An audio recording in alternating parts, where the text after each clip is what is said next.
أعوذ بالله من الشيطان الرجيم بسم الله الرحمن الرحيم والصلاة والسلام على النبي الكريم أما بعد a darasin da ya gabata mun ji yadda ake gane harfa ko ake karanta harfa ko yadda ake rubuta su a farkon kalma da kuma a tsakiyar kalma da kuma a ƙarshen kalma tun daga kan harafi na farko wato harafin alifun har zuwa harafi na ƙarshe wato harafi na ya'un. Don haka a yanzu za mu shiga ɓangare na gaba shine ya za mu amfani da waɗannan harfan a farkon kalma ko tsakiyar kalma ko ƙarshen kalma ko ainihin mu tashi kalma guda. Da haka za mu shiga faslul hurufi wa wasluha. Faslul hurufi wa wasluha yanda za mu raba harfa sannan kuma mu jone su ba mu ainihin kalma guda. Na'am. Idan muka ɗauki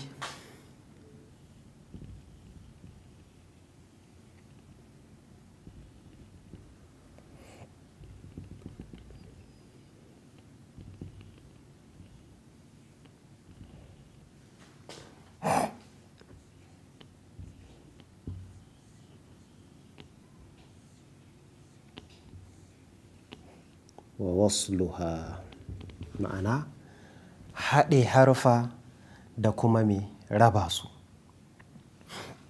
Za mu ɗauki na farko shine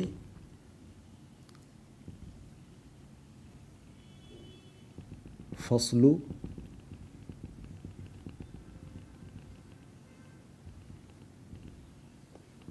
al-huruf, sai na biyu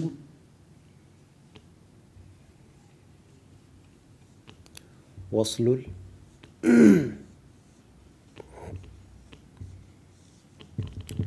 waslul huruf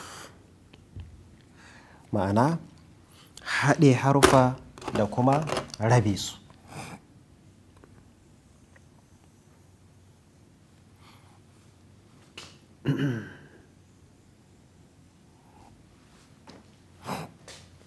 Muka ɗauki misalin alhamza ko alif, muka ɗauki ainihin zai shine plus kenan a haɗa shi da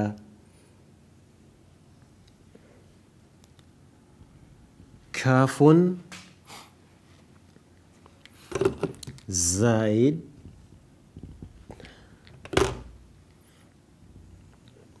lamu. Kowanne idan muka ɗora masa wasali guda ɗai na fataha, mun ce dama alifun hamza fataha shi muke cewa a, kafun ita ma mun ce fataha ita muke kira ka, haka lamun fataha ita muke kira me la. Don haka idan mun dawo gidan waslu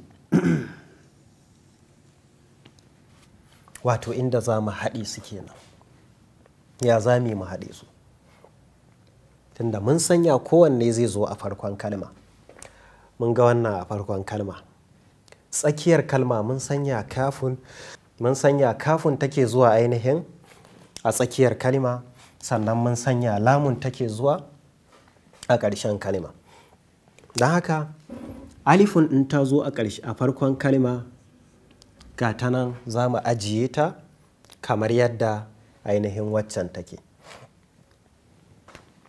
To alifun baya haɗuwa da harafin da yake gabansa. Don haka kafin ita ma in mun tashi za mu rubuta ta kamar haka ne. Sai me? Sai lamun tunda haka za mu rubuta ta a tsakiyar kalma. Sai lamun in ta zo a ƙarshen kalma,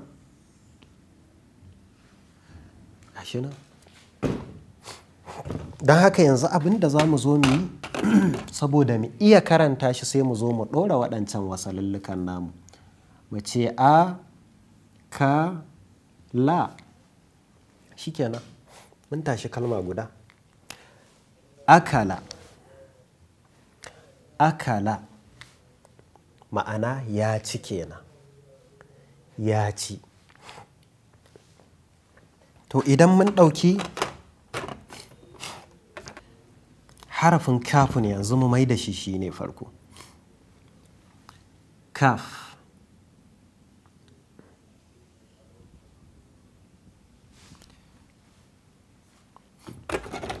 Zaid.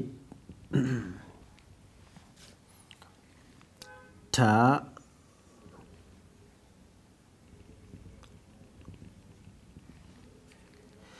Zaid. Ba.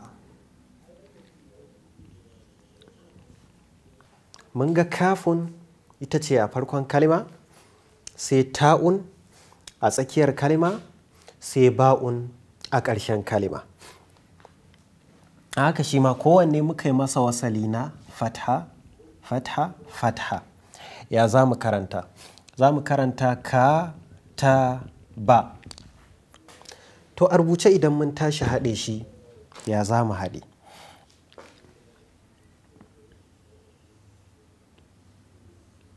Ga kafin ɗinmu a farkon kalma, ga ta'un ɗinmu a tsakiyar kalma in ba a manta ba, sai mi mata ɗigongunanta guda biyu kamar yadda muka saba, sai me? Sai ba'un a ƙarshen kalma. Ita ma da me? ɗigonta guda ɗaya. In muka zo muna so mu karanta shi sai mu ɗebo wasu lamu na fatha-fatha sai mu jona su. Ka, ta, ba. Shikenan mun tashi kalma. Ka, ta, ba. Kataba me kenan? Kataba ya rubuta. Ko? Don haka idan muka ɗauki wannan kalmar, abu ne wanda in muka shigo aji muke yinsa ko da yaushe, rubutu. Haka mu ɗauki wasu harfan. Ɗauki harafin ƙafu.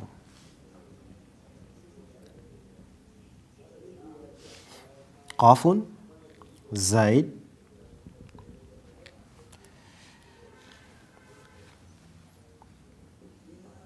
ra'un, zaid,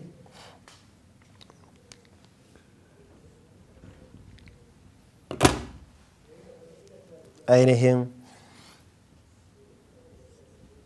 alifun ko hamza.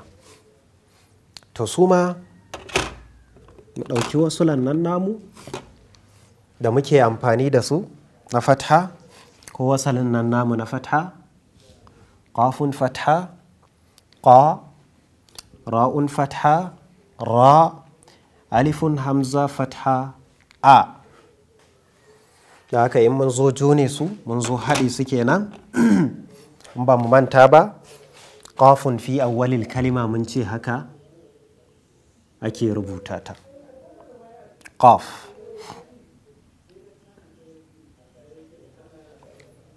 Sai kuma me?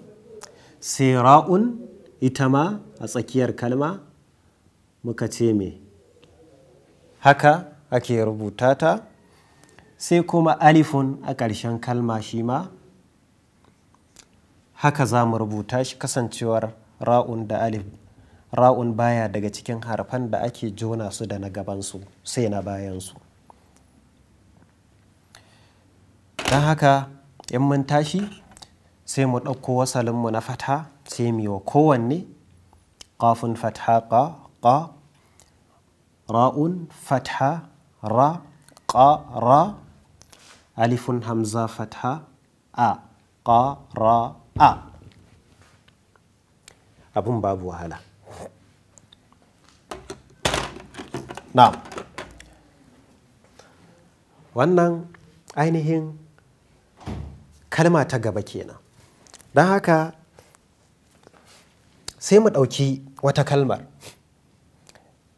Ainihin mu ɗauki kalmar harafin mimun. Mimun, zaid, ainihin sinun,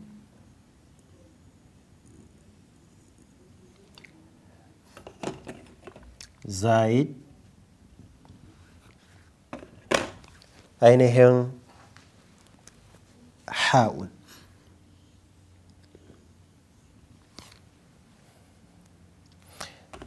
Sai mu ɗauki wasalinmu mu ɗora akan kowanne na fatha.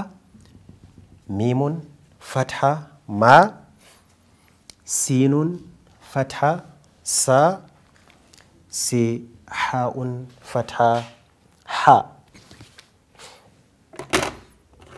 Don haka idan mun tashi haɗewa mun san yadda muke rubuta mimun a farkon kalma ya take zuwa.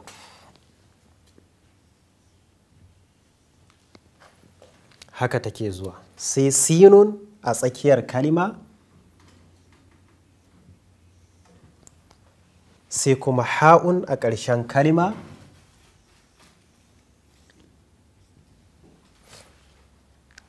sai kuma me? Sai mu dawo mu ɗauko wasalinmu na fatha mu ɗora akan kowanne. Mimun fatha ma, sinun fatha sa ma sa, ha'un fatha ha ma sa ha. So za mu dakata a nan. Insha Allahu a darasi na gaba za mu ƙara fito da wasu misalan fili insha Allahu saboda mu ƙara fahimta da kyau. Wassalamu alaikum wa rahmatullahi wa barakatuh.